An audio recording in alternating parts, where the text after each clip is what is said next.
Assalamualaikum warahmatullahi wabarakatuh. Salam sejahtera, sobat farmasi. Ingin tahu sejarah farmasi? Sejarah dunia tentang farmasi, mulai dari Hippocrates sampai ke Zainal Abidin. Mau tahu? Langsung aja ya, kita saksikan presentasi berikut. Silakan.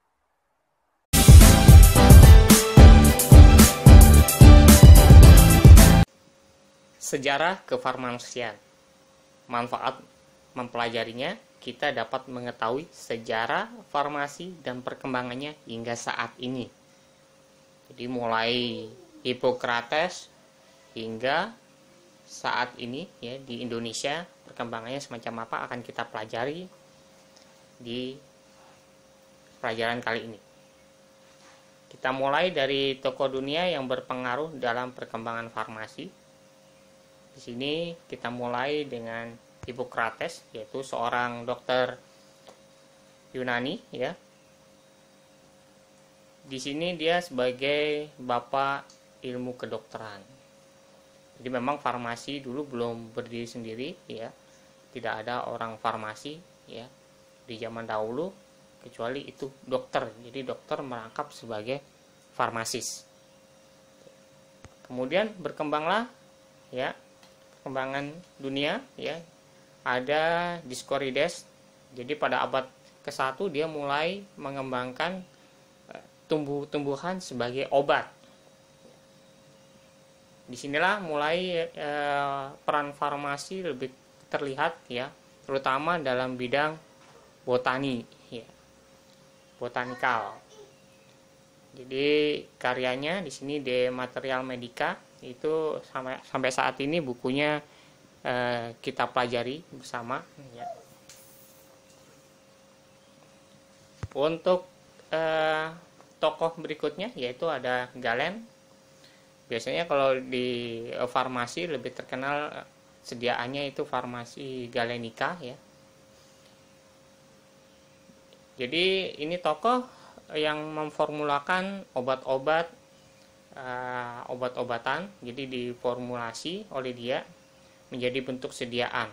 Ya, formula di sini dia menggunakan tanaman yang dia kembangkan dari Dioscorides.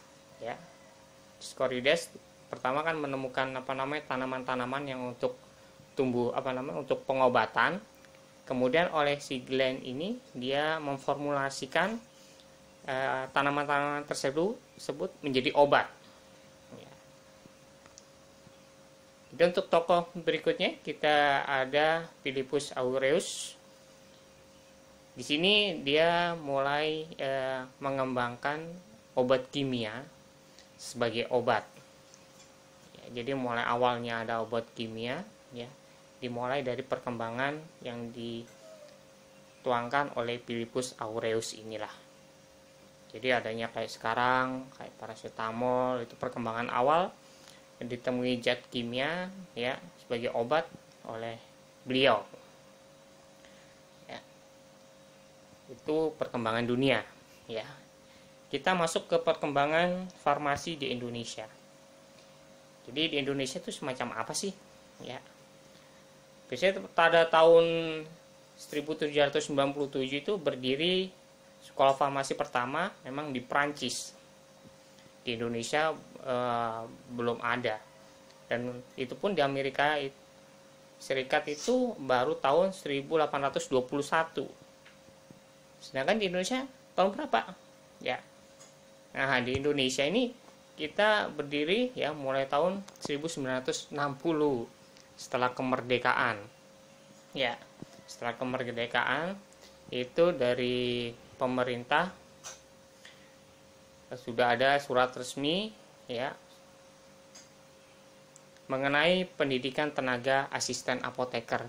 Itu pun hanya setaraf dengan asisten apoteker.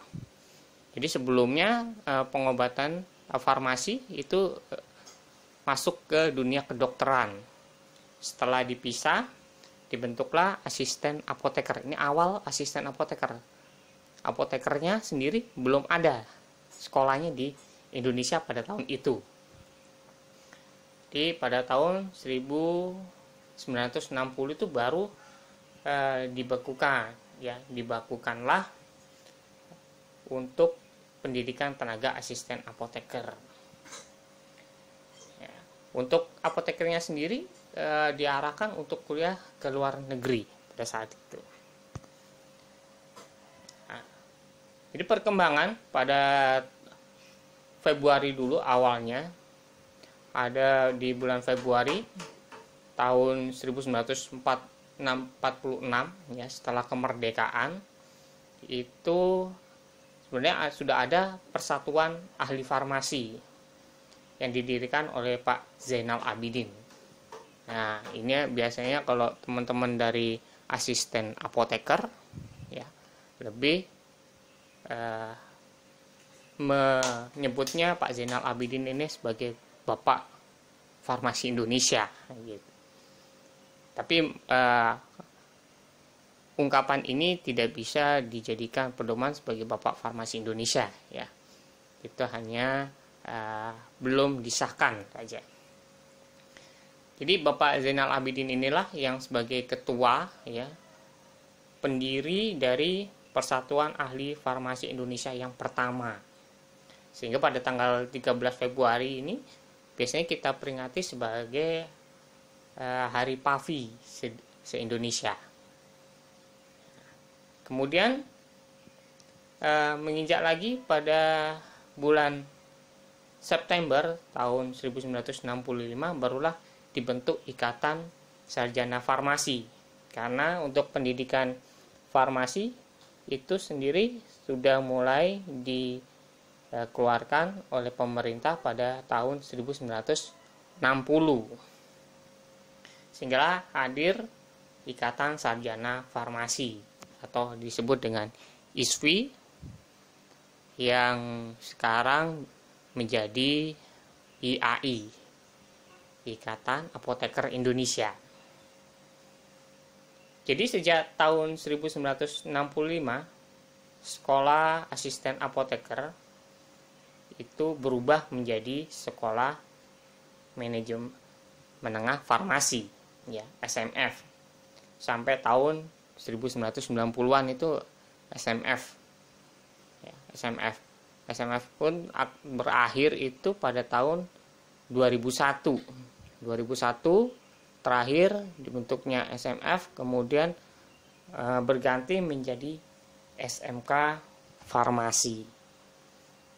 Itu perkembangan perubahan asisten apoteker di Indonesia. Kita menginjak ke buku pedoman farmasi. Buku pedoman farmasi yang utama di sini kita menggunakan adalah Farmakope Indonesia. Ya, Farmakope. Jadi Farmasi Indonesia berpedoman pada buku resmi farmasi yang dikeluarkan oleh Departemen Kesehatan. Antara lainnya adalah Farmakope. Farmakope itu dari kata farmakon yang berarti racun atau obat, dan pole yang berarti membuat. Jadi farmasi itu lebih identik dengan pembuatan obat atau racun strepnya ya. Karena itu biasanya logo farmasi itu ada gelas kemudian ada ular. Di situ menyatakan jika air dalam gelas itu berlebih maka akan digigit ular. Di sini memberikan arti makna bahwasanya kalau obat berlebih sedikit maka resikonya racun. Ya. Itu dari filosofi dari logo farmasi. Ya. Dan sebenarnya setiap negara itu farmakope ada sendiri-sendiri ya. Jadi kayak di Inggris ada British Farmakope ya. Jadi setiap negara memang ada farmakopenya sendiri-sendiri. Ya. Untuk saat ini Farmakope di Indonesia itu sudah ke edisi kelima ya. Jadi edisi terakhir hingga saat ini yang kita gunakan panduannya ya adalah edisi kelima. Bukan berarti edisi kelima ini adalah edisi pamungkas ya. Kita juga menggunakan edisi-edisi sebelumnya, terutama pada edisi 4, karena monografinya lebih lengkap di edisi ke-4, sedangkan edisi ke-5 ini hanya memberikan perubahan-perubahan yang tidak terlalu besar ya. Jadi hanya tambahan kurang lebihnya sama perubahan sedikit. Oke, itu tadi sejarah yang ada di Indonesia. Begitulah sejarah kefarmasian di dunia. Semoga video ini bisa memberikan informasi yang berharga. Jangan lupa untuk memberikan komentar dan saran. Semoga acara ini bisa lebih baik lagi. Terima kasih. Assalamualaikum warahmatullahi wabarakatuh.